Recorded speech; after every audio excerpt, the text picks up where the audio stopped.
Good morning, everyone. Thank you so much for joining us today for our Career in Tech Talk on DEIAB in an Inaccessible World. My name is Amara Tennessee. I am an analyst with Vanguard Consulting Group, LLC, and I'm so happy to be your host this morning for this incredible session. I want to bring in our partner, Devin Jenkins from BDPA, to give a little bit of an intro about what we'll be speaking about today and all of the information you need to know about our Career in Tech Talks.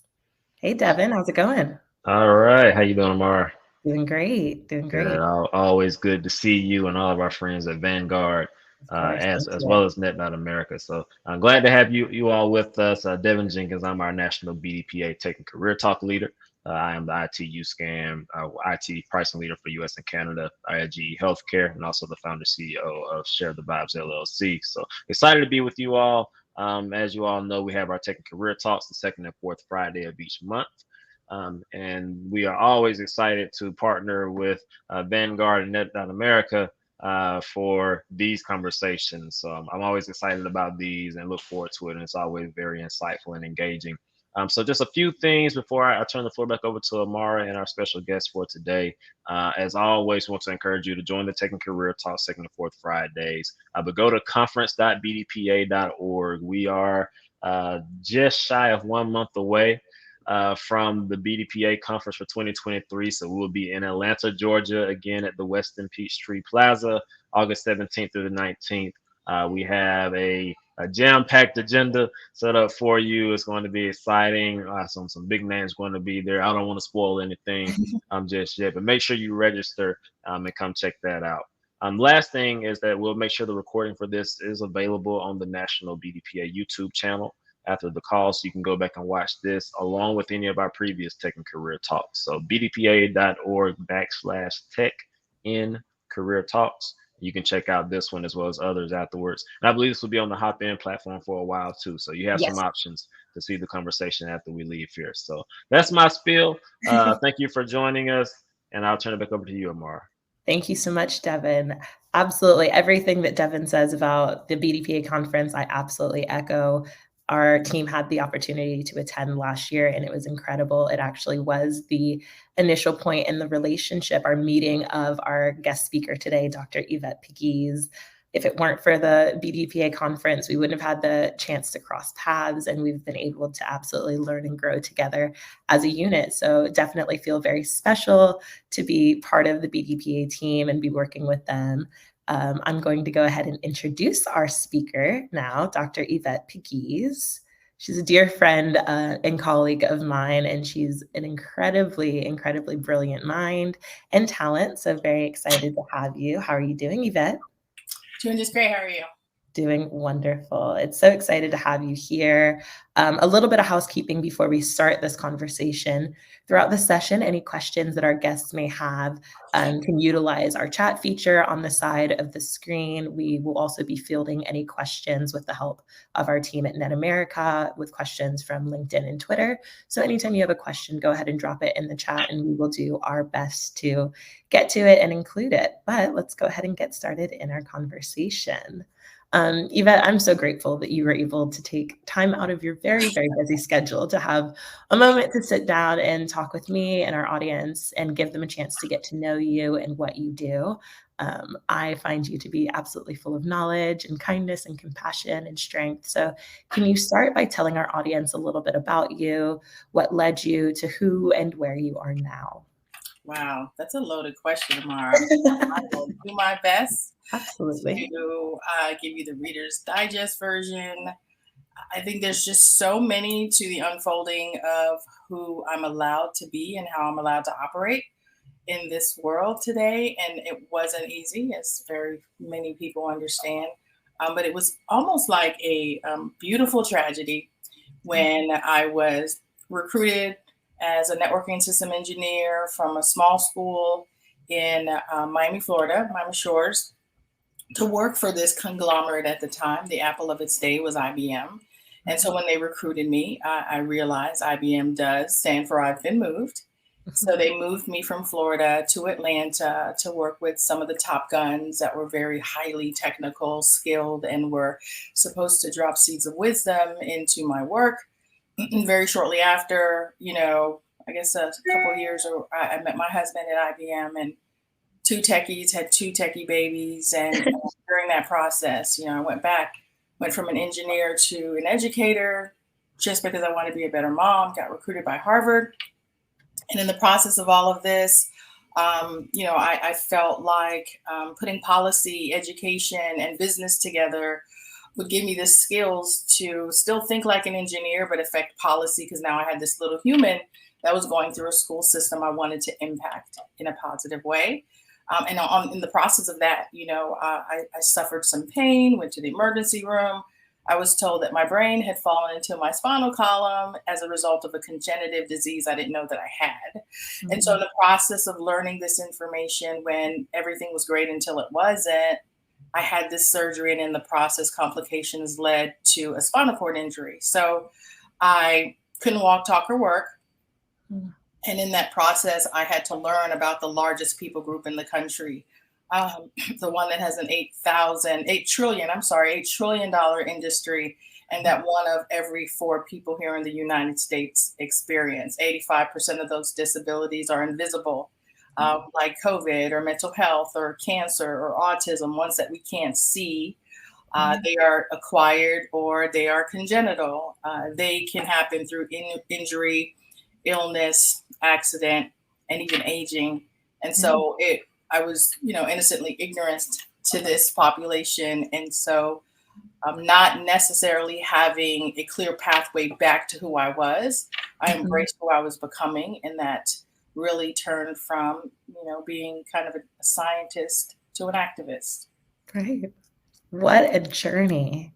Honestly, thank you so much for sharing that with us. I think a lot of people wouldn't know just from looking at you from the shoulders up that you have a disability, but you do always have a very cool chair with you that lifts you up, drops you back down.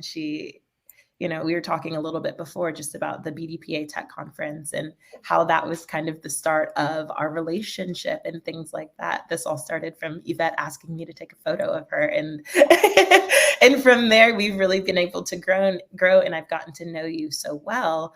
And one thing that just always stands out for me with you is that you started in a career that was very technical, very structured, and you've moved into this place of advocacy where your day-to-day is different. You're interacting with a lot of different people. So can you talk about that shift from being very tech-centered, very process-centered, to being in this kind of state of advocacy where you're having conversations and things are changing, and you talked about being an educator. Can you talk about that shift and that transition for you? Absolutely. It's actually still happening. Yeah. What I noticed,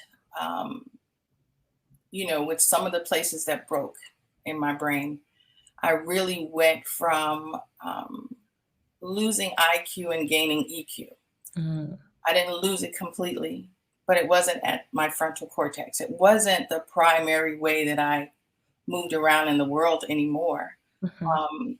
I'm fortunate now that, once an engineer, always an engineer.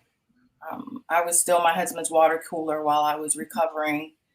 He still spoke with me the same way we did when we were in similar technologies. And he's bringing up all my white papers and my red book and my patents. And he's like, for a short time, I was like, why is he having these conversations with me? I have no idea what he's talking about. Yeah. He just reminded me that this is in you. And it's still who you are, but not, as much of who you're becoming. And so I think the process of him nurturing me through my accomplishments and who I thought I needed to be, I was able to open doors to who I was becoming. And part of those doors were not just human advocacy, but there was still the technological advocacy, because we're still talking about a very huge population with lots of income that was contributing to their livelihood in ways much like myself, buying medical equipment and operating in a large capacity remotely. And so I still do a lot of product development and product testing and working with engineers to ensure that the equipment and the products and services that they provide to individuals with disabilities includes us. There's a mantra called "Nothing About Us Without Us." It's not just for people with disabilities; it's for any affinity that feels they need to be seen. And during the production process, when new services are created, because we are consumers, and so I have the opportunity, outside of the 20 different adapted sports that I get to participate in, to be an official crash dummy for so many great things that are happening: academic, physical, spiritual. And so a lot of that has to do with the engineering of products and services. So I get to have both. It's one of those things I used to say a lot at IBM, and they used to, make sure we understood we have to be deep and wide, right? Yes. So I'm deep in the area of traumatic brain injuries and spinal cord injuries. I know that because I lived that. Right. But I'm also, wide in all of disability, whether it be emotional, physical, whether it be, our human rights or civil rights. And so I just, there's a whole breadth of opportunity I have. And of course, I get really giddy when, I get to pull out the engineering Yvette and apply that in a way that's, affecting the world.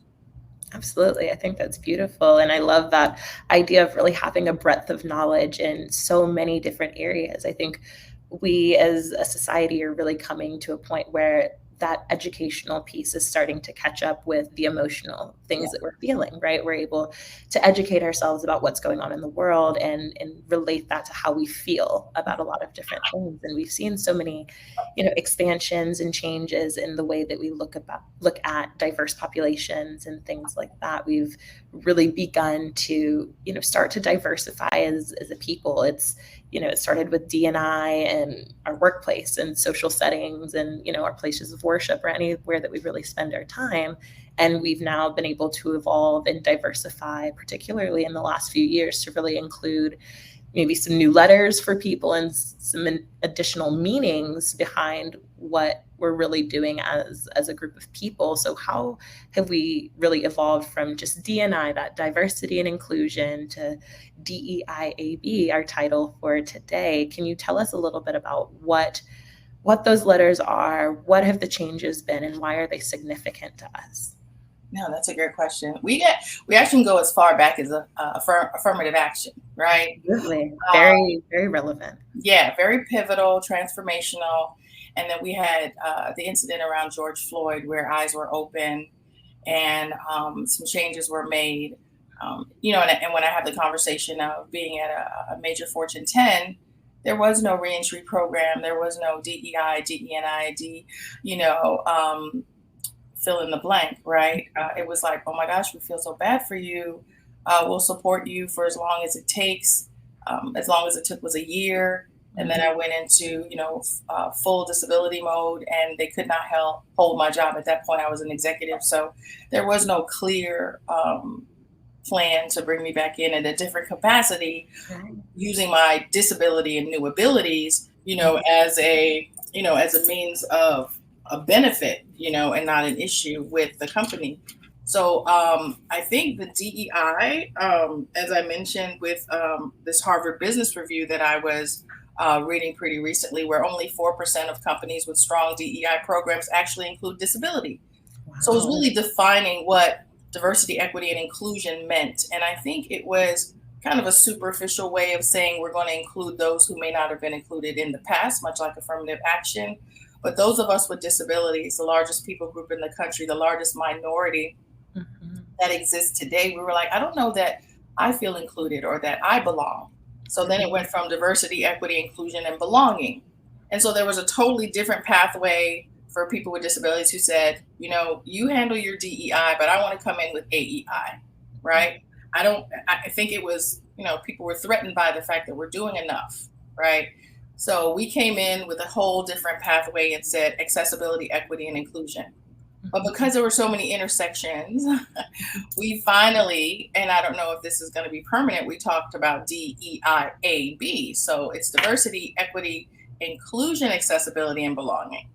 So the accessibility had to be there, and it made space for people with disabilities, whether they be physical, visible, or invisible, to be seen, to be heard, to have affinity groups created within organizations that included us It allowed us to be recruited and retained in corporations and organizations that did not at that time truly include us. As horrible as COVID was medically and around the world and globally, what it did as the futurists, believed what was going to happen anyway, what it did was it opened doors to people with disabilities who may not have physically been able to get into the office, but were just capable of running a business or a program. And we were able to now make remote access a standard. Absolutely. And the irony of it all is that, I'd had conversations with the futurists, and they asked, can we use disability as as an example of how much that's needed? Of course, the futurists never saw COVID, but they knew there'd be a major shift where it became necessary. And it wasn't just something that was available for someone who deserved it or in the C-suite. It was something that should be available and, allowed equity for all to be able to do what we're doing today, to be able to connect to the world from our offices at home, our living space, and our fuzzy slippers. So the expansion of the word is not just important, but what it did was it added a little more texture to DEI, which in a lot of ways has been, over communicated, right, and is no longer being received with the intention that it was created for. Yeah, absolutely. I think that's such a beautiful way of looking at it when we're talking about really increasing that equity across the board. And unfortunately, something like COVID brought that out for us. But, how do you see DEIAB being something that's sustainable in our pathway moving forward? We've gone a long time, unfortunately, without really acknowledging it or implementing a lot of these practices of how we're going to be equitable and include people with disabilities and things like that. So how can we ensure that it continues to be enacted? I think we need to live by the standard we've created. So inclusion doesn't mean excluding others. It means creating processes and services that may have been originally intended for a particular people group or need for accessibility that is available to everyone. And obviously education and what you're doing today is 75% of what we have to do. But we also need to allow people to recognize that text messaging would not exist had there not been someone who did not have dexterity or access to be able to communicate, or voice to be able to communicate any other way. To be able to say, oh my gosh, this was not created for me, but it's used by me. Power might have been created for someone like myself who may have a little bit more issue pushing a wheelchair and opening the door at the same time. Curb cuts that are now used for bicycles and strollers are now being used by very capable individuals who refuse to step down 2 inches because it's just easier. I can keep my gait. I don't have to stop, but it was created because I can't use the curb. Right. So it had to be cut. Everything from doorknobs to spoons and just things you would not have otherwise assumed. Right. They say, that, understanding each other and understanding who we are makes it a culture, not a creation, not a demand, not something that the company is forcing you to do. It's a gift. Right. And so how it's packaged and how it's communicated is so important, and I hope we get to this conversation, but, we're just coming in from, a conversation we had to have differently because the people in the room had to hear it. HR was in the room, they had to do their compliance and check that box. But the eye rolls, when they looked at, the topic with the letters DEI in it was just prevalent. And you have to, with DEIAB, the belonging piece of it has to be communicated in a way where everybody feels like they belong, not that they're being forced these new cousins and coworkers that they hadn't maybe already accepted. And now I'm being forced to accept the acceptance that I already accepted. So the delivery is so important. Absolutely. Absolutely. And I think it's so special that we're able to spend this time together during Disability Pride Month We're coming up on the 33rd anniversary of the ADA on the 26th. And for those in our audience who might not be familiar with the ADA, that's the Americans with Disabilities Act. It's a landmark civil rights legislation that would increase access and opportunity for people with disabilities across so many different communities. And you've said this a little bit today, and we've had plenty of conversations before about disability, but what really always sticks out to me is that it's the largest minority person group that anyone can join at any time. You know, you said 1 in 4 people. The largest that anyone can join. I know that you didn't expect to be in this position, and people who are watching who might have disabilities might not have ever expected to be in that position. But so can you tell us a little bit more about the ADA, its creation, your relationship with the mother of the ADA, Judy Heumann, and where you see that expansion going? We've seen a lot of growth already, but where you see the expansion moving towards in the future? No, I'd love to. I'd like to start with mindset and the origin of your mindset, going back, gosh, in the 60s, and I promise I'll make it quick. No problem. But, the disability mindset started with, in my research, there's this Jerry Lewis telethon where the word handicap was created, where you have a hand in cap trying to make money to take care of this new human that did not fit in the world. The one that I put in the back room because of the way they behaved and looked and they had to operate, or because I didn't have the type of equipment to move them from place to place. And that's the origin of the word handicap. It's not one that's, loved today in the language that we use. But when we look at, the history of it, it started with the charity model. People with disabilities could only exist through charity. Then as we moved closer, into maybe the late 60s, 70s, and we had this medical model of disability. Like, okay, now that we have this charity that helps this person, now we need to fix them, right? So the medical model is the model whereby you don't belong here, or you're not, human enough or capable enough, so let's fix you.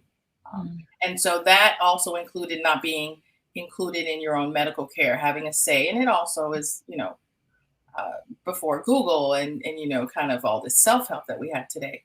And so then we move into the era where Judy Heumann had the Section 504, and we have the IDEAS Act. There were so many others, the Olmstead Act. There were so many others that were just kind of looming. And the beauty of Judy was that she was able to take all of these and say, hey, these pieces, when put together, create something that doesn't exist today. Yeah. And so from there, we moved into like the social model of disability, whereby we're out, we're doing things, we're advocating for ourselves. It's not we who are broken, it's society that needs to curb cuts and put in ramps and use elevators for more than just cargo and equipment. We need to allow the human experience. And so there was this capital crawl that forced, our legislation to listen. And that was, I think, several days that they literally took over a federal building. I still think it's the longest time that, federal building was held captive. And there were just dozens of people with disabilities who needed medical care, that had, people in the community come and bring them food and water because they just weren't leaving until they were heard. And so, and this is after Crip Camp, which is a movie, but it's also an experience that she led. Again, hopefully we'll have links. But, Judy Heumann said, I will not allow the world to see me in any other way but human, which is ironic because her last name is Heumann. But, civil rights, I think she was just born into it because she's been fighting this battle since she was 2. Yeah. She has, several books and a memoir that will go into the details of her story, but she was my mentor. Yes. And she allowed me she invited me into this community, which is not always, doesn't happen in every room that I roll into. And so I think the sustainability is to make sure that we are holding others, which includes government, accountable for the promises that they've made in this legislation and law. It's not a suggestion. So when that law is broken, the subsequent and written consequences need to occur. In 2010, there was more architectural entries into this ADA, and those have changed a lot. And I think as we continue to grow as people, as we continue to get out of our homes and into the world, and allow people to recognize that we are not homebound, we are not wheelchair bound, we are not diagnosis bound. We are your teachers, we are your coworkers, we are your friends, and to allow some of the spaces that have been created to allow us to come into the world get used by us. So it means that we have to leave the house. We need to get into those handicap parking spaces. Hopefully at some point they'll change them to ADA parking spaces, change the language and how we refer to each other. And so it takes a Judy human, and sometimes not with the same voice and vigor, but, you know, kind of maybe in the back room, however you contribute. And more importantly, as I close this question out, allies, right? I think it's easy to be a bystander and look over and say, wow, poor Yvette, she's having a hard time. But there's, you know, another level of advocacy for something you don't experience or know much about. But then you could be an upstander, right? And you can say, it looks like you're having a hard time getting through this, you know, 20-pound door. Can I help you? Always ask, always give us, you know, the right to refuse. And then, you know, to be a champion when I'm not in the room. Absolutely. You know, to be able to say, hey, I learned from Yvette that there's 20 stalls in this bathroom, only 2 of which she and her wheelchair fit into. And biologically, I can use any of these. Now, if they were the last 2 in the room, I got to do what I got to do. But if there's 18 others, I'm going to give that priority because this is not a VIP room. It's an accessible room. You know, and individuals might put changing tables in there because the extra room is there. But we just need to recognize and share those spaces. Right. Absolutely. I think that was so beautifully said. You know, the role of an ally, the role of an advocate are relationships that work hand in hand, and you need the support and we have to be willing to give it. And I think you talking about how you show up in the world, like you said earlier, you play, what is it, 20 adaptive sports? You know, more sports than I could ever even dream of playing. You were an athlete through and through, and she's got incredible outfits to match. So you look cute and you play hard. But I think it's so important and so special for you to talk about, you know, showing up in the world and being seen. You're not homebound, you're active, you're in the community, you're an active participant in the world around you. And I think it's up to us to work together to really create that equitable space for everyone to be able to show up as their best selves. When we talk about how you show up in a tech space versus in advocacy space, I think that's such a beautiful, you know, place to be. And we're starting to really get into a flow of diversifying our spaces. And you've talked a little bit about innovation and what you do as a product tester, and some of the items that we use in our day-to-day life that help as far as accessibility goes. But us as able-bodied folks might not think twice about something like Siri or speech to text kind of technology. Can you talk a little bit more about your role in product testing and some of the innovative technologies you'd like to see in the future? Absolutely. So, you know, how we get around in the world is so important. The expectation for most is, okay, you're disabled, you can't walk, then you don't go anywhere. But, you know, universal design is important too, because I have 2 kids, a husband, and a house that we all need to fit into without feeling uncomfortable and feeling like we belong. So universal design allows my house to have possibly, you know, a stove that I can roll under so that I'm not cooking above my eye level or below it. And then the danger that exists. And being able to roll under a sink and wash my face and reach the soap in my own home. There are businesses who are doing some measure of this, but to be able to test that and to be able to bring that everywhere I go, because whether I choose to experience it or not, if I leave the home, I will experience it. But if my own home is not accessible, if I don't have a zero entry, if I'm not living in a home that doesn't inconvenience me or my children and my husband, then, you know, we're all kind of, you know, adapting, which is perfectly fine, but we don't have to, because universal design exists for a reason. And that's our hope and dream, not just for our own family, but to create a whole community of families that can live in a home that fits them. And aging in place, you know, for no other reason, for someone to buy a home in their 40s and want to live in that same home in their 80s without having to do major modifications, so that they can access their homes. And so I do some testing and some work around that. I do use both a manual and a electric powered wheelchair or battery powered wheelchair. And so in the process of doing that, it's more than just looking cute, and it's more, it's function and fashion. So if I have a really great wheelchair and I want it to be pink, then that should be an option for me, of course. And so product testing sometimes is not even the engineering piece of it, but it's the aesthetics of it. Right. Also, if they being organizations that create products and services for individuals with disabilities, but they don't have anyone, in their programming team or in their product testing or engineering team, then you're really just pushing something out that you hope works. Right. And who wants to receive a product that someone thinks should work for you? Another reason why it's an $8 trillion industry is because if you put disability or accessibility on top of something that maybe someone else was used, maybe like a vehicle, the up cost of it is huge. A quick example is, I own a minivan.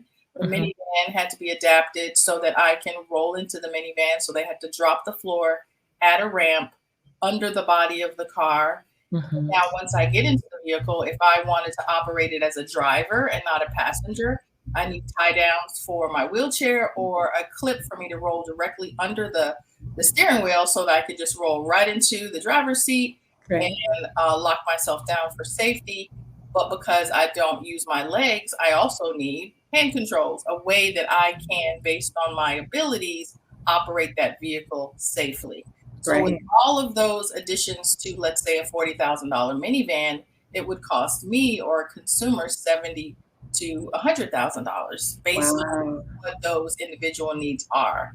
So I just feel like those things have to be tested. They have to be cleared through. I mean, we all, like people with disabilities, are like fingerprints, right? So there's no one size fits all. So it's not just the initial engineering, it's all the modifications and that include, your consumer along the way, but definitely at the onset. And so as a product tester, I have the blessing of being able to literally have a lot of fun with that. You mentioned the 20 different adaptive sports. I have, very familiar sport agencies call me and say, hey, would you like to play lacrosse? Would you help us create a way for you to do that from a wheelchair? Would you like to be in a race car? Let's figure out a way for you to be a pilot and fit in that cockpit because you can't walk, or we need to make it big enough for your wheelchair and we need to make it safe enough for you to be at 5,000 feet in the air. And so I get to do all those really fun things. But the outcome is that it serves a community that is otherwise not thought of first. And so I truly believe that activity is a form of activism, because by doing it, sharing it, the company confirming that they didn't just create it, is a way to be able to put us first, and that mantra, nothing about us without us, is now honored. Beautiful. Absolutely beautiful. And I love hearing that you're getting these opportunities to open up spaces for more people. I think that's such a beautiful thing that you're doing. I'm glad to hear that, product testing is exciting for you as well. I know you're a scuba diver, so if you want to tell our audience a little bit about that, how that works for you, what you enjoy about it, I'd love to hear. Absolutely. So I did not know how to swim prior to my injury. So not only do I scuba dive and water ski and jet ski, but my boys are now scuba certified because I do not have the use of my legs. There's like a bullet, that I can use to kind of propel me, that would otherwise be done with my feet. And my boys are getting certified to dive with me because in case of an emergency, I need to have a certified scuba diver with me. But in addition to just, being there for mom, they're also being certified and getting in the proper number of dives so that they can do a lot of slave ship diving and do the documentation of those ships and to be able to tell our own story and do some just really cool things. So scuba diving for me was really scary as a non-swimmer. But I don't know if it was frontal cortex, but I just started doing it, being fearless and being excited to understand what that looks like, working with certified trainers who were patient with me. But at the end of the day, I am, weightless in the water. And so the fish, shark, and people alike don't know that I can't walk. So any opportunity to be outside my chair, whether it's in the air or in the sea, has been a great opportunity and equalizer and opportunity for equity within those sports and activities. And scuba diving is my favorite underwater sport. Golf, surprisingly, is my favorite land sport. And that came from an opportunity from the PGA, who literally called me and said, we want people of color, women, and people with disabilities to play more golf. We don't want it to look like an exclusive sport, and we'd like for you to help us. And so they took me through this whole program, much like some of the other organizations. And I just, learned how to do that because there are equipment that are out there. There's a solo rider, there's a paragolfer, both of which are equipment that will raise me anywhere from 40 to 90 degrees. So my knees are out of the way and my swing is improved. So we want golf courses to be more accessible and to own these pieces of equipment so that when I show up, with my team, right, I'm able to participate in all 18 holes, right, and to improve my skill set. So I know you asked about scuba, right, but being in that part of the world that not only wasn't available to me by my own account, and able to do that now allows me to see, respect, and love the world in a different way. And so I'm glad you brought that up. I love it. I can do it on a regular basis and I can do it with my family. Absolutely. Yeah. Thank you so much for sharing. And I love that that's something you also get to share with your boys. I know that has to be so special for them, and what they're doing with the slave ships just sounds absolutely incredible. I can't wait to hear more about that and what they find and how they took on that experience. That sounds and there's a lot of science included there. So it's heavily, washed with STEM opportunities. So again, another opportunity for my, engineering brain to get involved. Of course. And as someone with two engineers as parents, I do understand how your sons feel. But definitely, I see in the comments, Timothy Butts says superstar mom, and I could not agree more. One thing that I really love about you and how you share with others, you don't turn down any opportunity to have conversations with people about equity and disability and accessibility and all that you do. And I know that you and the Vanguard president and CEO, Akil Bektemba, who's not with us here in person, but is always with us in spirit, you all returned very, very late last night from an incredible leadership workshop with the fire chief and EMS Association of Arizona. Can you tell us a little bit about your presentation, what you did there, how you were able to encourage and educate that audience? Absolutely. It was surreal. This is not an audience we get to share with or are blessed to support as much as they support their communities. And so to serve them was an honor for each and every one of us. But so much has changed. We were in rooms where there was hundreds, up to 300 years of service in a room of maybe 40 or 50 people, some being with their organization for up to 40 years. We collectively had hundreds of years of experience in these services. And so this was a prime example how over those decades that service has changed. And what makes what they do so different and unique is that they're spending hours with each other, so they become a family. And then there's this comfort level that they've always had, but the world is changing, right? Those conversations are not as comfortable as they used to be. Now people are being broken down into D's and I's. And their stance, as I understood it, was I just want to do my job. But part of your job is to interact with people within the community of your firehouse, as well as the community that you serve, right? And so what does that look like? What does your language and leadership and honor, respect, and organizational needs, how are those important? So what we did was we said, okay, there's HR in the room, there's board of directors in the room, but we're going to do this once and we're not going to do it again, right? So we came into the room and said, this is what DEIAB is. And then we said, we're not going to talk about those initials again because we're going to spend the next, hour and 29 minutes talking about what it does. And I think superficially, we sometimes speak around what that means. Sometimes we get legalistic in the way that we have those conversations. But because of our audience, we said, okay, let's break this down into honor, respect, leadership, and community. Yeah.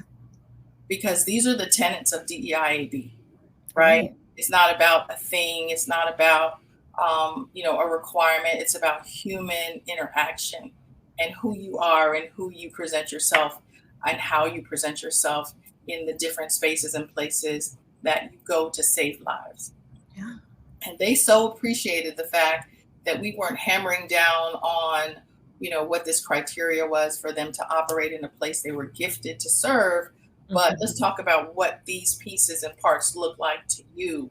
And there were some great stories that were told in that room and shared in that room. There was a whole bunch of vulnerability that took place in that room. We gave them permission to take off the cape and be vulnerable. Beautiful. We brought in stats, about the suicide rates, the burnout rates, the recruitment and, retention rates. And so we were able to kind of come down from a 5,000-foot DEIAB conversation to a more 500-foot, what does that look like to you conversation? How important is that to you? Help us serve you in this way and in this moment. Although the L was for leadership, we also wanted to listen. So we had the uppercase L and the lowercase L, and we were able to interact with them and have them get up and walk around the room and have conversations among each other and do exercises that they can take back to their firehouses and their EMS stations, and to treat them as humans and not heroes. And believe it or not, they were happy to drop their shoulders for an hour and a half and be able to express themselves and to take that cape off and to be vulnerable and to ask questions. And, it's just the beginning. We are hoping to do a whole bunch of, micro sessions, do them remotely, do them in person. We've been invited back. There's a funny story if we have time to talk about about that experience. But, I traveled in my power chair, which is 300 pounds. It allows me to elevate, as you mentioned, and get that eye level experience and that psychological connection to other people, but it's still 300 pounds. And there are very few cities where there's accessible transportation that is non-emergency. If I was having a heart attack, they'd be able to either pull me out of my chair or get everything to where it needed to be. So long story tolerable, we could not find local transportation to get us back. We had the same problem coming in. But getting us back was a little more important because we weren't getting off of a flight. We're trying to get onto a flight. Right. So we had made, exhaustive attempts to make these phone calls. And at the end of the day, I'm like, we're at a fire EMS, event. Let me just shoot my shot, and I was like, listen, guys and gals, we're stuck. We can't get to the airport. Our flight is leaving in 45 minutes and you're local. We just need to get some of your input. And they're like, how big is your chair? Long story tolerable, we got to the airport in style. Again, they do what they do best. They served. They helped get this 300-pound wheelchair into a vehicle that fit. And they were happy to do it. I got to wear a helmet. We didn't do the red lights, but there, I really wanted the lights to be turned on. But, I would too. and they offered it, and they're like, "Oh, we just want to see what you would say." I'm like, "Of course, And the little girl in me was like, "I got on the fire helmet." Of course, it's official. But their heart and their service, and I mean, there was like dozens of them. Just, we're gonna get you to the airport. Yeah. So that type of community, I felt like we were accepted into that community. Of course, we were invited to come back, and not just to teach, but to connect with them. And so we left our family in that city, and we already missed them. But the fact that they were all willing to come together and adapt, their motto is adapt and overcome. And so that's what they did for us. And I'm so grateful for that. And that, that's just a little caveat of how well it went and how much they trusted us and wanted us around.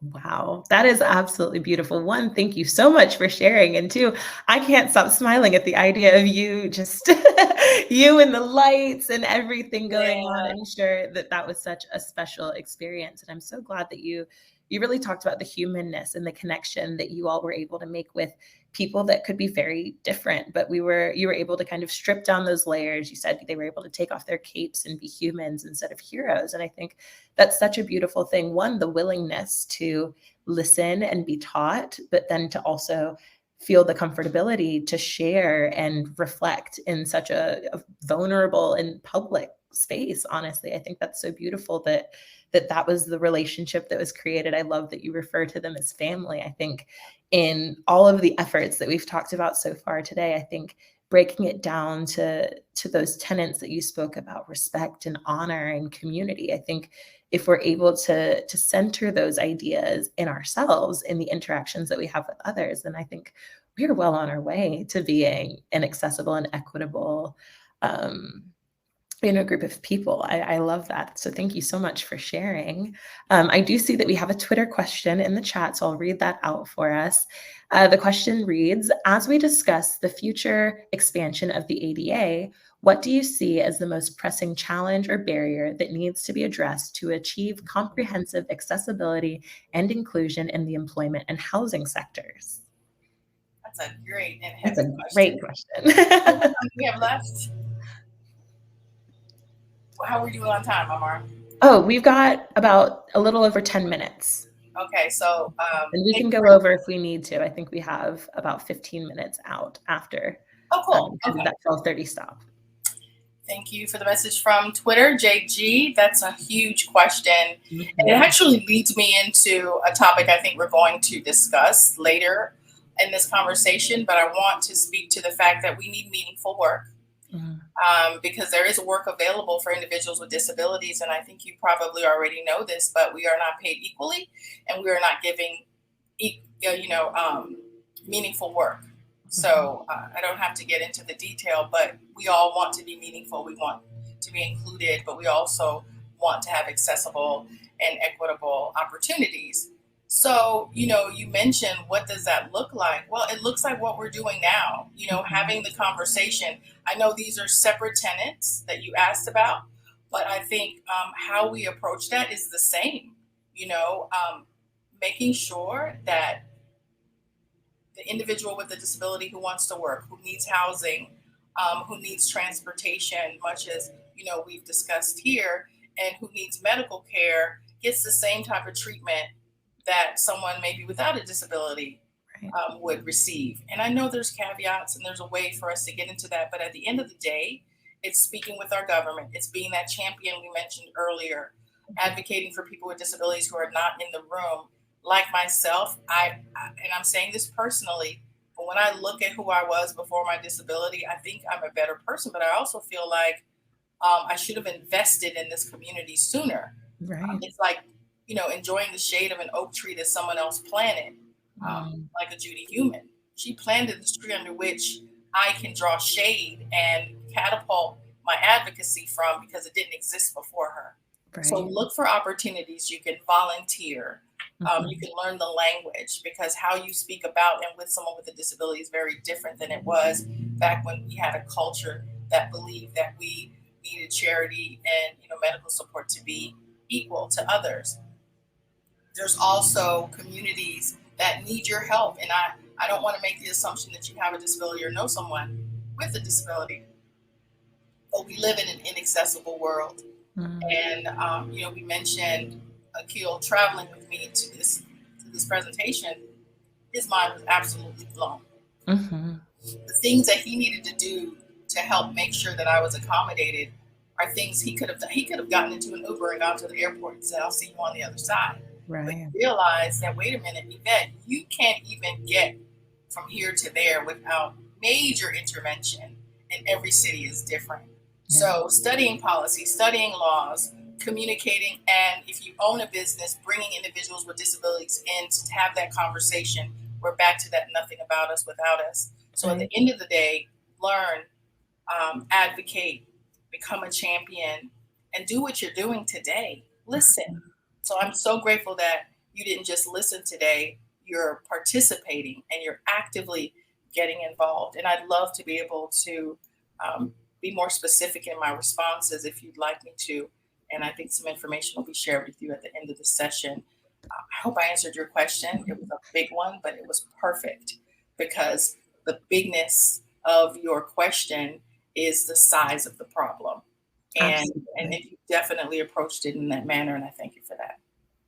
Absolutely. That's so beautifully said. And I mean, we've talked a little bit about the inaccessible world, and I think maybe it's time to delve into what that means for us. What rub your hands together. You all are in for a very special treat. Kind of maybe one of our first public announcements of something that we've been working on together that has absolutely honestly changed my life. When you talked about, working with people, understanding language, things that you wouldn't have known maybe had I not interacted with you or, learned about who you are. So with an inaccessible world, what are we working on? What's coming? First of all, there have been stories being told, as I mentioned, in these different mindsets about people with disabilities. Mm-hmm. This cinematic, philanthropic project is meant to tell stories that you may not otherwise hear or see, but in a way that takes you from being kind of a victim to a victor, not seeing it in a place where you have pity but power. And I think up to this point, the cinematic representation of people with disabilities still falls into that charity and medical model. But because we have, and the world has opened up so much, and we have gotten bold, and we're emboldened with who we are, and we're moms, and we're executives, and we're, drivers, and we're speakers and engineers. We're even pageant queens, and I won't go there, but how do we continue to grow as humans if the world that we're living in is inaccessible? So cinematically, we're telling the story in a way that empowers us, and it's done through an organization, if I could say Heart and Hustle Productions, that is so beautifully, touched that you want to learn more. Not, oh my gosh, poor Yvette, I want to cry, get a tissue.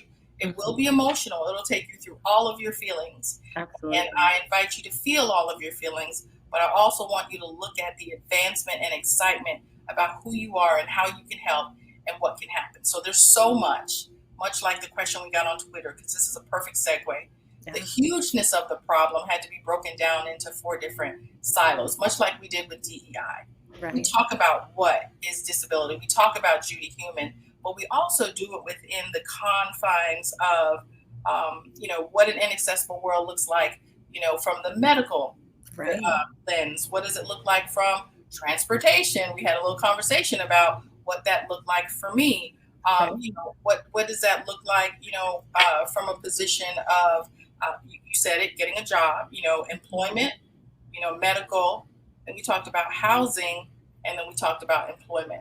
So we just wanted to focus on those 4 tenets, not that there aren't more, but we wanted to be able to say, let's tell this story from this lens, and to allow me to tell my story. Because, as Amara mentioned, and she's seen me in different spaces and places, when I show up in the world, I've had people tell me, because I'm in this wheelchair and in all this high tech, I'm doing some stuff with Mobius, with the iBot that actually can climb stairs and go over, curbs, and, the technology is just incredible, and I'm excited to be included in it. But overall, what we're doing is bypassing an inaccessible world. We're creating technology that allows us to enjoy the space with everyone else, but it requires so much more. Some of these equipment costs are huge. And so what I noticed going from standing to sitting is, wait a minute, it's really expensive to be disabled, right? So I need to get medical care that honors, my place and space in the world and doesn't cost an arm and a leg, because again, I was unable to walk, talk, or work. So now I'm able to do this. I need to do this with the type of medical support that I need and what that looks like, what a doctor's appointment might look like, and how different it is. Transportation, we talked about that. How do I get around in the world? What does that cost me? Not just financially, but emotionally. How do I get a job as someone with a disability? Yes, We hear the little statement at the end of every application that we're, an equal opportunity employer. But at the end of the day, do I need to disclose my disability? Remember, 85% of disabilities are invisible. Right. It's kind of hard to hide mine because, it's a very visible disability. But, do I need to tell them that I also have a cognitive and intellectual disability, which means that I might need to hear things more than once? If this is a fast-paced environment, it may or may not be a good fit. But of course, when I disclose, I now have the option and the right to accommodations, whatever it does to help me do what I do better. So then, employment is a whole other silo that we're going to have a conversation about. And fortunately, we even talked about housing. What does it look like for me to move from a Georgia home of 3 stories, 1 acre on a lake above the earth because, the vertical construction of it allowed me 5 entrances and exits that I could not access. So the home where I got married in the backyard now has become my prison because I'm stuck on the 2nd floor where all the rooms are, but life is happening on the main floor. And if I have a few seconds, I could talk about how I could not get a home modified. There are funds out there, but it takes a long time. But from the point of, a developer to say, I love this house. I want to move into your neighborhood. You're newly building this house. Do you mind just taking out the steps? Most of these homes are prefab. They're just picking them up from a shop and they're dropping them on top of, a slab of concrete and they're giving you the key. So, making modifications at the point in which it's built was really difficult for us. The only option we had at the time was to have a home custom built. And there's cost involved with that. Cost we could not afford. And so, our solution was to move in a 55 and older community that we just assumed was built for those who were aging in place.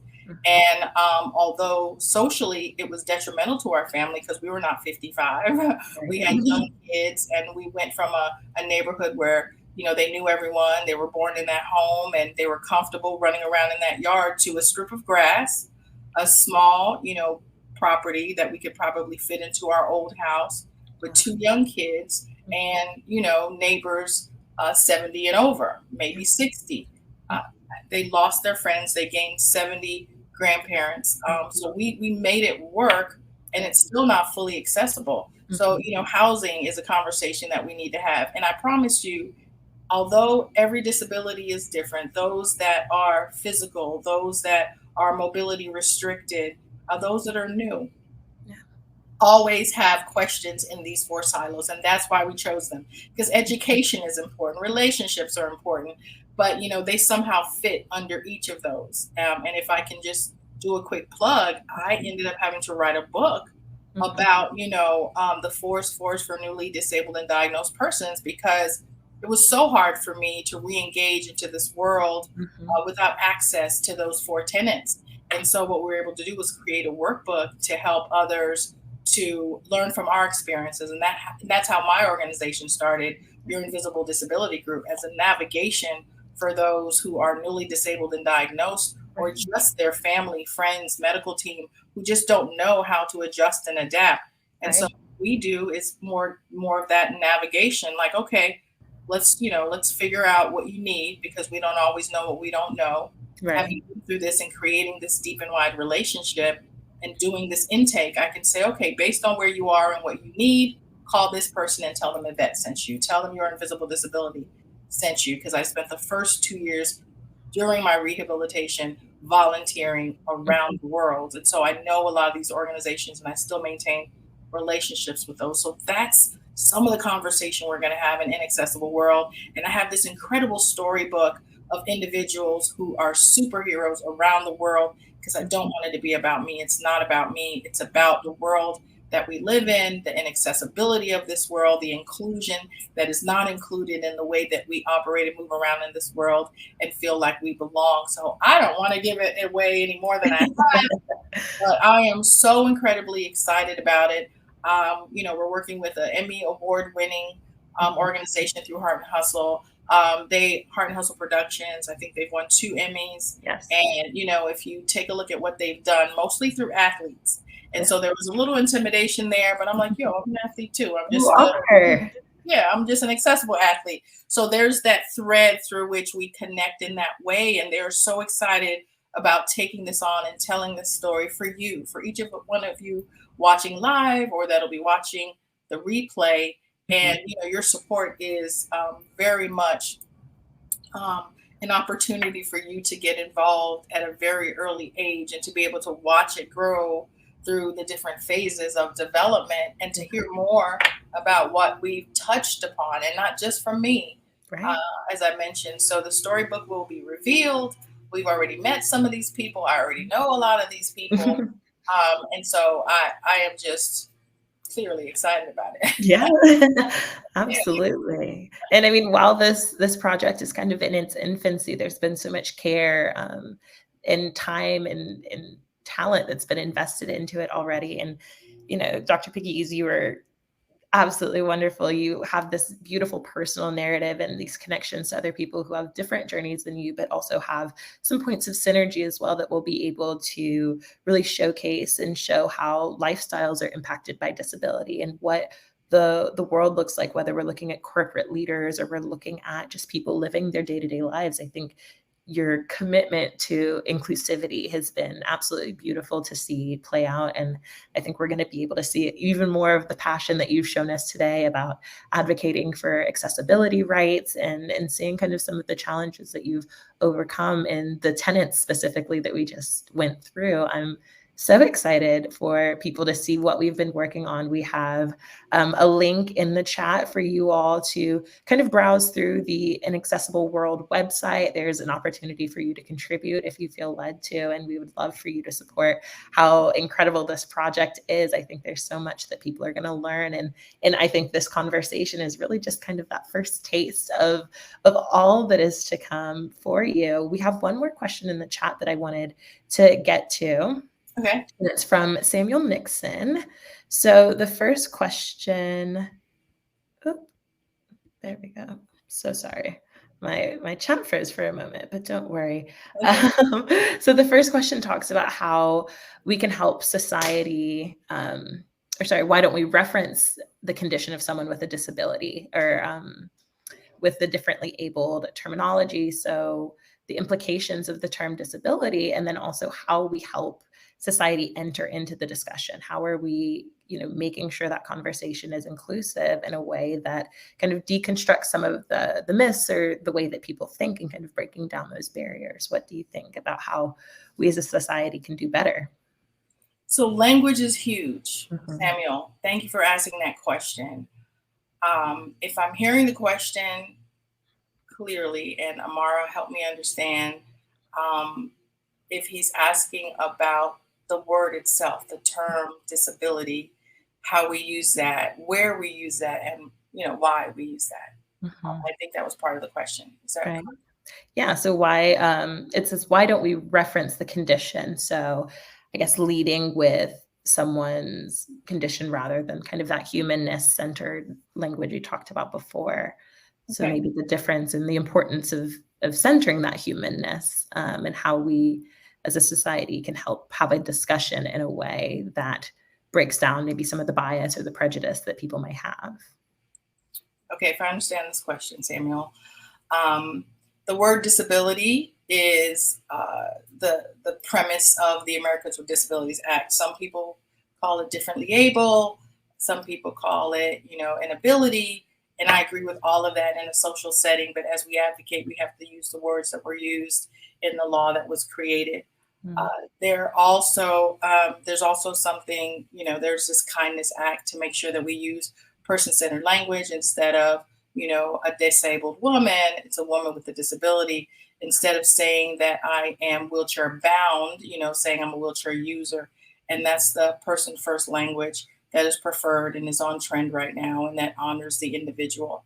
To be able to speak to the actual diagnosis is difficult for many reasons, mostly because so many people with disabilities don't just have one diagnosis, right? So I have several, and several new ones that have come from having the old ones. So, I have a, brain and spinal cord injury, and that's important in a medical sense because they need to know if my body is processing things differently.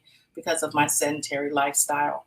And I think to talk about my disability before talking about me focuses on a condition and not a human. So in the right space, I think that's important, and it's a priority, much like saying that, I'm differently abled instead of saying I'm disabled. But unfortunately, we still have handicap parking spaces. Until those change to maybe ADA parking spaces, then we are not on trend to moving into a place where we feel humanized through our condition and through our experience and how we operate in the world. And so I love your question. I hope I'm answering it. I hope I kind of went through the parts and pieces of it, but I'd love to be able to kind of ideate with you and pick your brain, and see if there's a way that I can use my influence to ask this question to others who can make changes, and to definitely include you, and hopefully make you feel like an ally and a champion in helping us to have conversations differently. Because, we're learning. And until somebody says it hurts, we can't put a Band-Aid on it. And so we have been hurting for a very long time. And 33 years is just the point in which we legalized the way we were being treated. It's been happening for decades and centuries, and in different forms. We can go as far back as, the genocides of the world, and how those who didn't seem fit were treated in those situations. And that's the importance of inclusion today, because we don't want to go backwards, and other countries are watching how we treat the least of these, in a sense, not that we are, less than, but just using a biblical term, whereby you should not be able to walk away from something you see that you can, invite into just helpfulness and hopefulness. And I just want to close with this. The reason why I do what I do, I was not on social media as an engineer. I did not live in a world that was public until I became disabled. And I'm not doing it about me. I'm doing it as a form of education and encouragement for others, even those who may not have an active disability, to say 20 different adaptive sports. You heard Amara, right? And so, yes, I'm doing it so that I don't teach my children fear or teach them how to give up, but I'm also doing it so that other people across the country who reach out to me and say, I don't have a wheelchair, can get a wheelchair, to use my influence to leave the world better than I thought about it, to plant new trees under which others can enjoy the shade. How you choose to show your gratitude for that should look like advocacy. It should look like a purpose and a passion. It doesn't always. But I think to live in this world, we need to operate in a way that includes everyone. It's better for all of us. But sometimes in the process of including people, it feels like we're excluding others. And so that conversation needs to connect us to each other, not create silos in which we are treated differently. And to some extent, we should be treated differently, but just kind of at a 5,000, level of looking down on what that appears to be for others should include equality. It's in our Constitution. So we're just living that out in our lives. So reach out to me. I think I'm still on Twitter. I think I got hacked. But there's a lot of ways to reach out to me by my name, and I hope we get to talk about that too. Yes, absolutely. This has been such a special conversation. I always, always, always enjoy getting to hear from you and learn from you, and spend time really talking about our humanness, but also our uniqueness. I think today's Career in Tech Talk has been an absolutely beautifully, communicated, and the information that you shared has been so special. I think our audience agrees, and just how absolutely profound you are when you speak. I want to thank BDPA for allowing us to have this space and this platform, for the Net.America team for helping us on our online platform with the Hop In. because you've registered for the event, you have access to the recording of this wonderful conversation for a year. BDPA will also have this included on their YouTube channel, as well as the Vanguard team. We will be sending it out. So there's a lot of ways that you can come back to this conversation. We have our Inaccessible World link for you all to click through. Definitely contribute if you feel called to. We'd love to have you be a part of the project. Yvette, any final, things you want to share with our audience before we leave? Just gratitude and thanks to all those you've mentioned, but those who will listen live and in the replay, we are all part of an inaccessible world. Sometimes it's architectural, sometimes it's attitudinal. A lot of times you can't even see it. But we need to build a world that includes everyone. And so to start from the truth, to start from the fact that, yes, it's inaccessible. That's just kind of the way it is. To start from a place and a baseline where we can have a similar conversation using the proper language and including each other. So we talk about DEIAB, Inaccessible World, does also include those who want to belong in a world that includes us and to feel like they are equipped with the conversation that needs to be had. So I am so excited and hope that you are just equally as excited, or at least inquisitive about the presentation today and what's going to happen next. And you are absolutely invited to take this journey with us, because it takes all of us. And I thank each of you. And, let's break this, movement wide open together. Absolutely.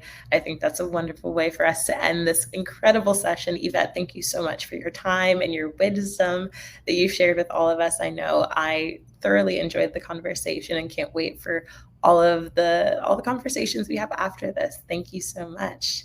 Thank you. Bye, everyone.